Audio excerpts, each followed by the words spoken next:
연락사무소 폭파 뒤 북한이 확성기를 설치하고 또 대남전단 살포를 예고하는 등 대응 수위를 높이자 접경 지역의 긴장감이 여전합니다. 연평도 주민들은 차분하게 일상을 보내면서도 달라지는 상황에 촉각을 곤두세우고 있습니다. 연평도에 취재기자 나가 있습니다. 김우준 기자. 네, 연평도에 나와 있습니다. 네, 지금 김 기자가 나가 있는 곳이 어딘가요? 네, 제가 나와 있는 곳은 연평도 안에서도 북측과 가장 가까이 위치해 있는 긴작시 해안입니다.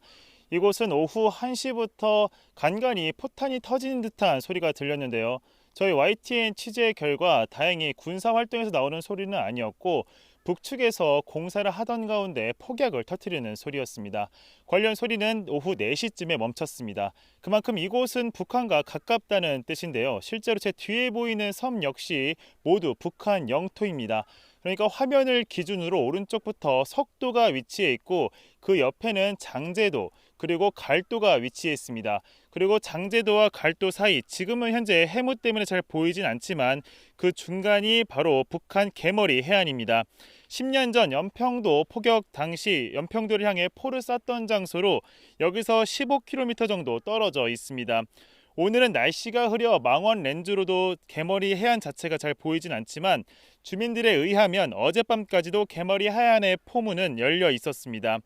포문이 처음 열린 게 지난 19일이니까 사흘째 열려 있었던 겁니다. 다만 위장 포문인지 아니면 포문 안에 진짜 해안포가 배치됐는지 여부는 여기서는 확인할 수 없는 상황입니다. 단순히 포문이 열렸다고 9.19 군사합의를 파기했다고 볼 수 없는 이유입니다. 연평도에 상주하는 군 역시 포문이 열린 부분을 특이 동향이라고는 해석하지 않고 있습니다.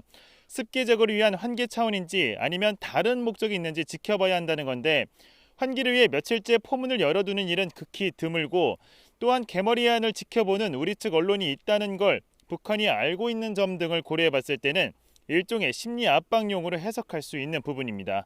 다만 남북관계가 좋았을 때에 비해 달라진 점들은 분명히 있으므로 군은 24시간 동향을 자세히 감시하며 작전 태세를 유지하고 있습니다. 네, 연평도 주민들 지금 소리 하나하나에도 예민할 수밖에 없고 뉴스에도 촉각을 곤두세우고 있을 것 같은데요. 주민들의 분위기는 어떻습니까? 네, 저희 취재진이 오늘 인천항에서 연평도로 들어오면서 배를 이용했습니다. 배 안에는 저희 취재진뿐만이 아니라 관광객도 덜어 볼 수 있었는데요. 그러니까 다소 경색된 남북 국면에 비해서 현장은 조금 완화된 분위기입니다. 직접 만나본 섬 주민들 역시 정상적인 조업 활동을 하며 평시와 다름없는 일상을 보내고 있는데요. 다만 10년 전 연평도 폭격과 크고 작은 갈등을 온몸으로 기억하는 어르신들은 연평도 포격 당일에도 이런 평온함 속에서 일어났다며 시시각각 달라진 뉴스에 촉각을 곤두세우며 불안한 기색을 감추지 못했습니다. 이곳 연평도에 거주하는 주민은 2천여 명입니다.